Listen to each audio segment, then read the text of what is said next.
Alright, so I want to start out by saying, look, I'm not mad, I'm just disappointed. You really gotta do better when you join these fights. So for this video, I'm gonna go ahead and explain to people how you can actually do that. These are the end game of Last Cloudia. If you are unaware, this is one of the dailies that you will see people hosting multiplayer for. You have to do them as multiplayer, and they have pretty steep requirements to be DPS in, but you can join them with support relatively easily. I highly recommend, if you're new to these fights, to join up with Lena. Everyone should have her, and she's relatively easy to upgrade. She does not need any excessive investment. Like, I don't even have max SC. I've just been getting it for free because she's a general unit. None of this gear is super special except for this being somewhat decent. You might not have that, but you don't need it.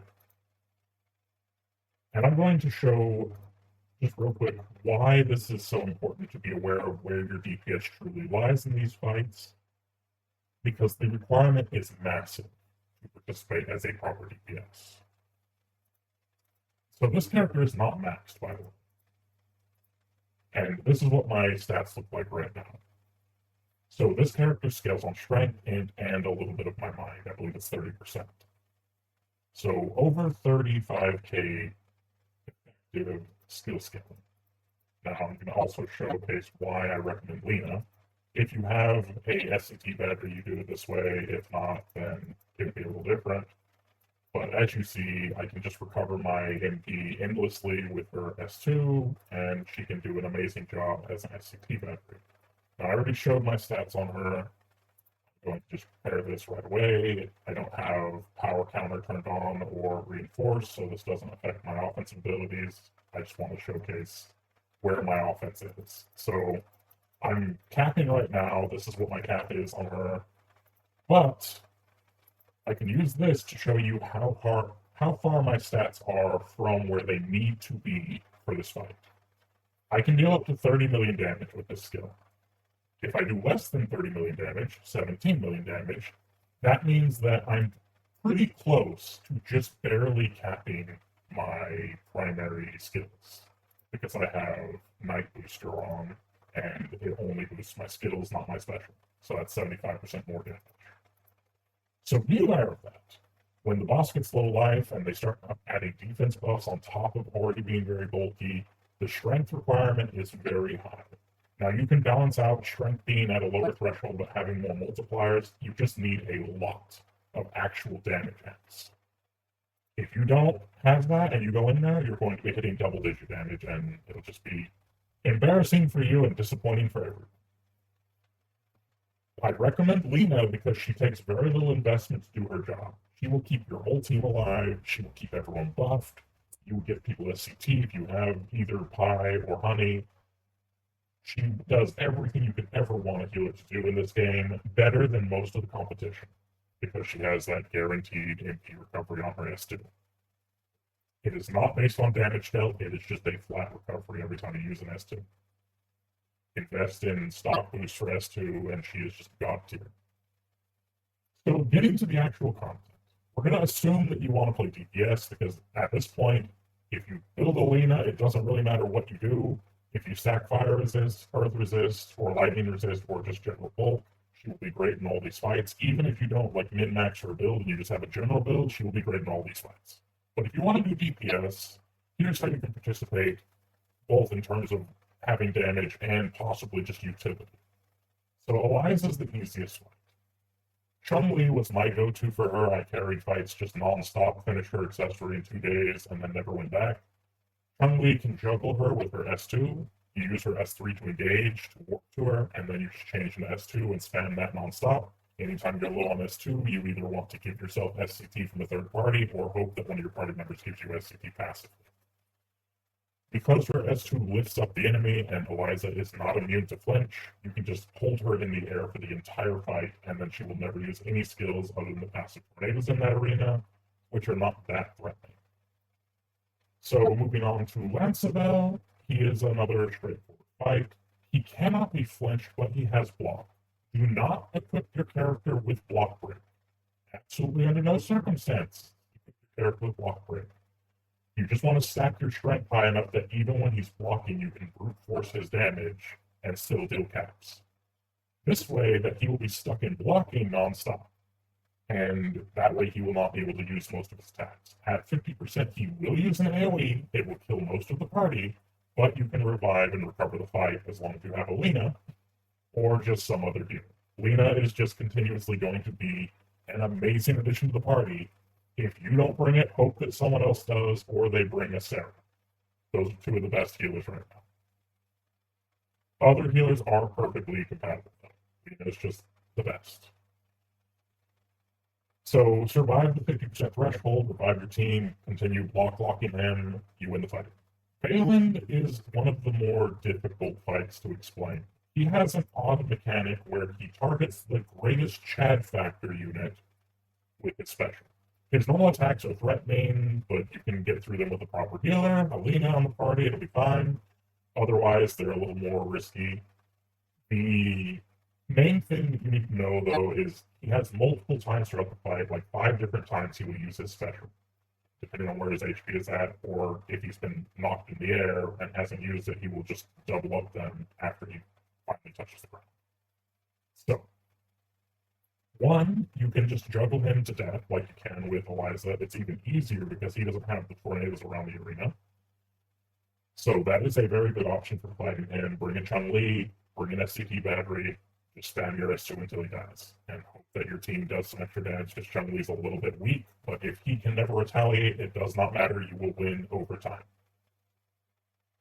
If you're going to fight him more legitimately, this is a female character, I don't know if you can tell, this is a male character, he will always target Lulu over most other characters in the game. Again, the Chad system, I don't know how to explain it, I don't know what it is. From what I can tell, the rank of Chadness is one of the Kyle ships, I don't know which one it was, Virgil, and Luke, and then other male DPSs underneath him. If Virgil's in the party, he will always hit the Virgil with his special. If that Kyle is in the party, he will always hit the Kyle with that special if Virgil is not in the party. If Lulu is in the party, he will always hit Lulu, as far as I can tell, over any other good DPS that people actually bring. Longulus, God of Ruin form, is the one that a lot of people bring, and he will target Lulu over him for whatever reason. I couldn't tell you why. All I know is it works. So by doing it this way, I already have a female character, so I never will get targeted on her, and she will always kill Lulu, and then he dies and gives buffs to the party when he dies, and has a lot of auto revives. So he's just designed to eat those attacks over and over and over, and ideally I have a healer in case he dies to passive damage in between, to just keep bringing him back, and it will soak every single special fight. Otherwise, big damage, hit the boss, he dies. Easy enough. So you can also swap those roles and bring a male DPS and a female healer like Lena, and that way your male DPS will soak up all the specials, and your healer can just keep bringing them back every time they die, and whoever else is alive will act as fodder to keep her alive so that she can do her job. He can kill your healers relatively easily compared to the other bosses, so you do need a meat wall to protect them. Granados is the last boss that has been released. I haven't done his special form. I will cover all of their special forms other than his after I finish explaining him. There's not much to explain about this fight, actually. It's relatively easy. He uses his special 2 times, 30% and 50% HP, and it removes all debuffs on him. That's the only thing you need to be aware of. When he uses his special, immediately reapply your strength debuff on him, because he will hit really hard when he has his strength buff and he has removed his active strength buff from you. Do that and the fight's easy. He gets relatively bulky at low life, but you'll beat through it easy enough. It's not too much of a wall. So getting into the final domain, you have to do these fights, and they're solo fights, obviously, which means you can build your whole team. It actually makes it easier in practice, or less RNG dependent, I guess. It's not really RNG, less other human error dependent. For this one, it's free. If you have Chun-Li, take her, juggle the enemy, take her and 2 SCT batteries, and just juggle him to, or juggle her to death. She will never touch the ground. She will never activate her 50% threshold with a whole bunch of mechanics that you just don't want to deal with. She will stay in the air until the fight is over and you win. Free fight, all in all, it's not that difficult if you fight legitimately. I just recommend using the free fight method. Lanceville, I didn't even record a video of him, and I don't even remember the fight other than the fact that if you're getting tired of hearing this, I have bad news for you. Lena just makes this fight a cheese fight. You go ahead, and I believe she's not even geared for lightning resist right now, and she can still tank him in that fight. Yeah. So I swapped over to Earth Resist on this. I have a lightning version of this mask. You can also use the lightning ring. So build up her lightning resist, put on the arc for 20% more lightning resist. She'll have 80 to 100 lightning resist, depending on how good your crest is. And that she will just tank all of his lightning damage and keep bringing your team back to life until you win. Like, it's just a battle of attrition, and she will make that fight easy. His was the only fight that I had a bit of trouble on. Now, it's actually like a mechanically rich fight in the fact that every time you get him to a set, like I think it's 70, 50, and 30% HP, he spawns one of his shifts and they fight with him. And you need to pick off that shift and kill it before you continue the fight. Because if you don't, then they will combo attack your team and kill your whole team. So just be sure that you kill the shifts that he spawns as you're fighting. Otherwise, it's just normal DPS check. It doesn't have anything super important that I can remember. Just as soon as the shift spawns, prioritize that, kill that, and then continue the main DPS check. He's also super duper bulky for that reason. The last fight I have not done yet. I expect that it's just going to be another durability check. He will just be a long fight that is very bulky, war attrition, and you need to just remember to rebuff him or re-debuff him anytime he uses his special. I just wanted to show, 411 million damage, or million HP. Yeah, he's very bulky to make up for the fact that you have to deal with all of his clones. Now, you actually do want to have a very good defense unit for your DPS for that one. I don't know if this character is going to be good for that. She's very good for DPS. Her defense is lacking, specifically towards physical. She's an amazing magic tank. But I used the Dark Knight Roland character, the Demonium Roland. Anything that's bulky and does pretty good damage. It's obviously 411 million damage, or HP is going to take a long time to shift through. And that should be it for now. Obviously, I can't talk about the Granados fight. I've been lazy and I haven't done it. I'm still upgrading the accessory. My estimate, just based on the fight for multiplayer, is just going to be that it's all about maintaining the debuffs when he uses his special. And once again, Lena just so happens to be a natural earth tank. So if you were to go through and equip her with all earth boosting gear, so you'd actually unequip this and have it already set for Rift, I believe. So shock gear, I believe. You will get very close to camp resistance. And I think if I put on the 20% arc and that shirt, 95% arc resistance. She's going to be very bulky towards his attacks. She will keep your team alive. You will win eventually. But yeah, that's everything that you should know about these fights. Just one more point to drive home. You can farm the keys at any point to upgrade these. Having a stockpile of them will be good. So doing the multiplayer fights is not useless, even if you can't beat the boss. But you have to beat that boss before these accessories become useful. Like, this is just trash. You will never want to use this ever until you upgrade it to the first form.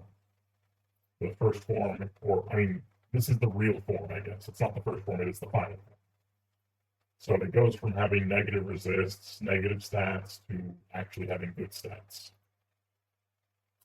And each of them, this is the only one that's kind of like whatever. There is a lot of other items that will do this as well, other than the fire resist, which is good.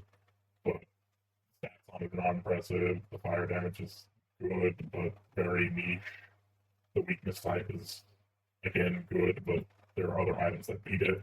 Something like this won't take many attacks is massive.